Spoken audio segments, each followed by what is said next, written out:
Hey, Roger here. Part 2 of my little lessons learned on VA and education assistance and those kind of things. You can see my story to some degree on Facebook at YouServed, YouDeserve, with a little dash mark in between there. That's my effort as a fellow veteran to help my veterans, our veterans, and even our active duty who are getting ready to transition to get on their feet quickly, because it's hard to do. I talk to veterans all the time where I work, and the ones that get their foot in the door are suffering. You know, unemployed 6-8 months, working at Toys R Us. You know, this is the most recent gentleman I'm talking to. You know, he's working at retail, trying to make ends meet. And thankfully he doesn't have a family. If he had a family, I mean, he'd be under quite some stress. So, back to my story. I got my bachelor's and master's, and I thought about this time in 01. I bet it was May 01 that I put in for a job, 2 jobs, one at Tinker Air Force Base and one in Grand Coulee Power Office up in Washington State. And because we were mobile, the wife and I talked, and if the right opportunity came, we'd have to follow it. And we kind of had that itch anyway, being in the military. You know, every 3 years, you're just about moving on to a new unit or whatever. And so, sure enough, the Tinker Air Force Base, they dropped the announcement and re-announced it and changed the announcement. And what had happened, my suspicion, and I validated it through a couple of sources, some of the details. I blocked the cert. I'm a disabled vet, 30%. Little did I know, you go to the top of the list on any application, and it turns out there was like a lieutenant colonel or somebody that was retiring and had to wait his 6 months, before he could go into federal employment, something to do with officers. And so, I competed well with him because it was a training position, and I had a master's in education. And, all my time in the military. And so I told you I got a master's in industrial safety. Well, it was a master's in education, is a degree, and then the emphasis is in industrial safety. And my undergraduate degree was industrial safety, but a bachelor's of science. Okay, does that make sense? I know, it was fuzzy to me too. It's still fuzzy. I don't pretend to live in that world, and have a hard time with people that do, just because academics, a lot of times their theories are valid, but implementation on the ground is hard. And so I don't, in safety, in the world of safety, what I do, I want tried and true, proven results and best practices, and that's what I implement in my current job, and it's been extremely successful. But anyway, back to my first 2 jobs I applied for. I find out that I'm on the cert for the Air Force job, and of course they don't want me on the cert, and you'll see that if you're a veteran and apply for federal jobs. I hear it all the time with civilian hiring managers. Oh, I got a stupid vet blocking my cert. You know what? That pisses me off to no end. I'm just going to say it right here. If you're a frickin' American and you're a hiring manager in the federal government and you state those words, you should be fired. And it's discrimination against our disabled vets and our veterans. And I will shine a light on that every frickin' chance I get, and have. So that's just the way it is, and that's how I feel about it. I understand. I've hired 6 or 8 people since I've been in the federal government, and I understand the hiring process. And you've got to give those vets a chance. If they're at the top of your list, hire them. Don't re-announce it and change it and cross your fingers that they move on and don't reapply. Because if you do that, you're a communist as far as I'm concerned. And the people that do that in the federal government, shame on you. Shame on you, shame on you, shame on you. And I can think of half a dozen or more cases where that's that has happened just in my career. And I know it happens 100 times over. I guarantee you. Let me pass this guy. So, back to my original story. I'm headed to the VA appointment. And meanwhile, the second federal job I applied for, I got an interview. And it wasn't much of an interview. It was, hey, do you know what Grand Coulee looks like? Have you ever been here? No, but I got family that lives up near there. Okay, well, we'll be in touch. And I thought it was like, okay, this guy just was feeling me out. I didn't know what it was. I'd never experienced an interview like that, nor did I think it was an interview. And so that was on July 2nd, 01. And so July 5th, I kind of ruminate on it, or maybe it was July 3rd. It was right before the holiday, a day or two anyway. I kind of ruminate on it, and I go, oh my God, I bet I screwed that up. I bet I was supposed to do something that I didn't know that I was supposed to do for a federal job. So I called the guy back. He told me if he had any questions, give him a call. And I called Dave back, and I said, Dave, yeah, this is Roger, and I don't know, I just wanted to clarify a question or two and see if you needed anything else from me, because I was being honest, I'm a little confused. And he says, Kathy didn't get back to you?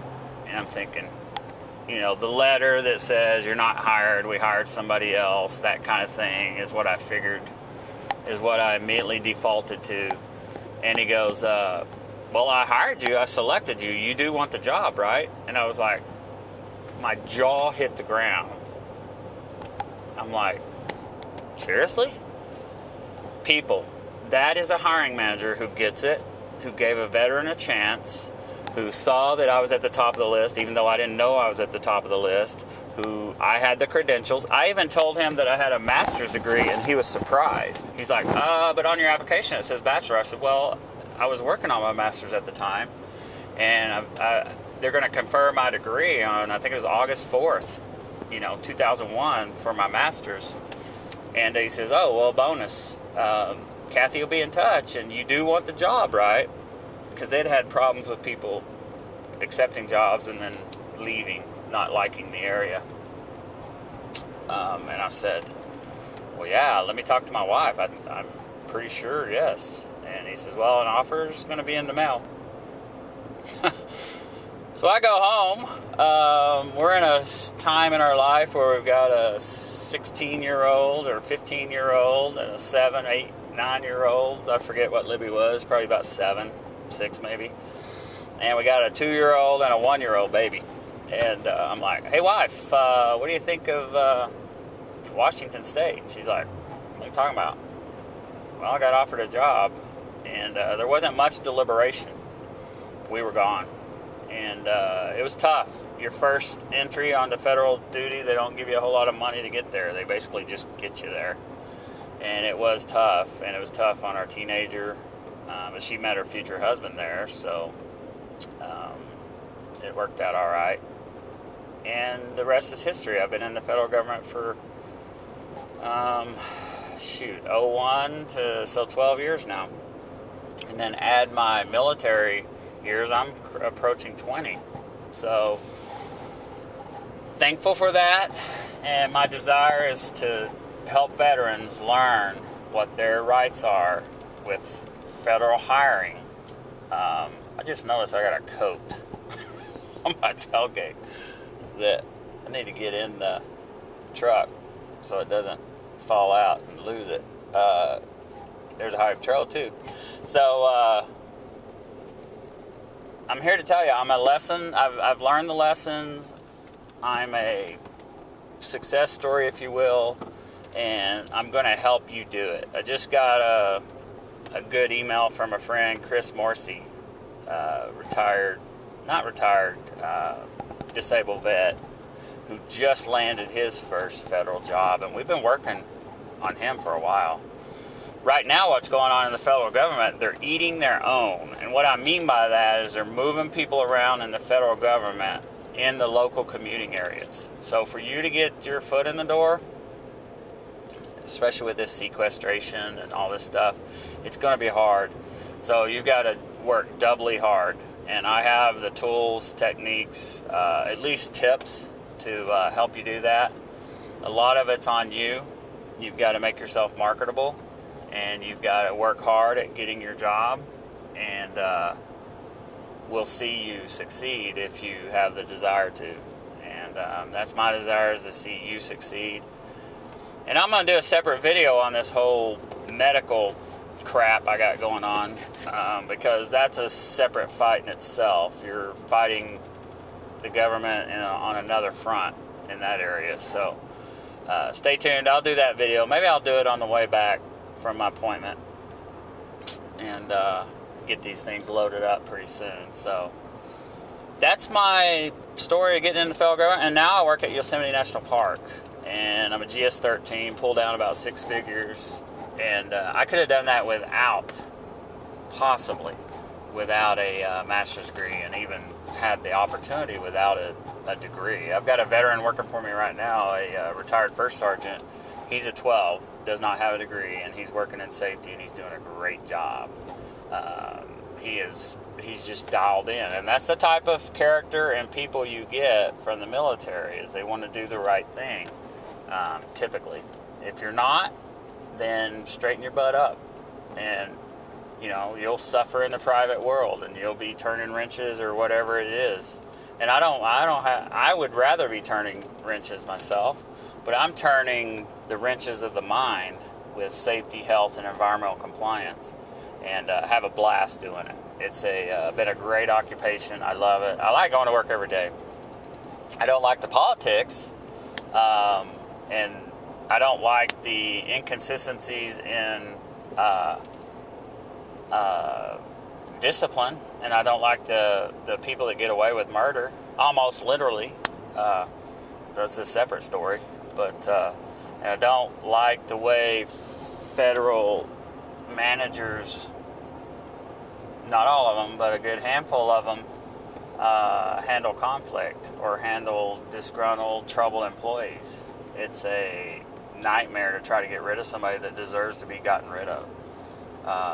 And I've seen multiple cases of that. So that's a different story. I won't go into that. But overall, if you get in the federal government, you won't get rich. But if you're a veteran, especially if you're a disabled veteran, you'll be shutting the lights off before those hiring managers who are basically communists. They'll be going out the door before you, per current law. Now, that law could change, and a lot of laws are changing to screw veterans. But ultimately, we got to do our part. We got to be a good hand. We got to do good work. And if you do that and you get a job in the federal government, you could be golden. Let's just put it that way. If you work hard, show up on time, have a desire to succeed, you'll do fine in the federal government. So stay tuned. I'll follow up at some point. I'm going on like 14 minutes. I got to get this thing shut off. And may have to split into two, but stay tuned and follow me. And I'm going to be a lot more active on my Facebook page in order to keep you informed, keep you advised, and keep the tools required for you to succeed in front of you, and help you do it. Okay? Thanks, everyone. This is Roger, Sooner Raj on Facebook, Sooner Raj on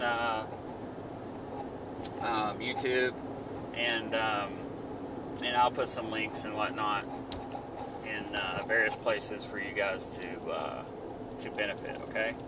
Thanks, guys and gals, fellow veterans. Take care.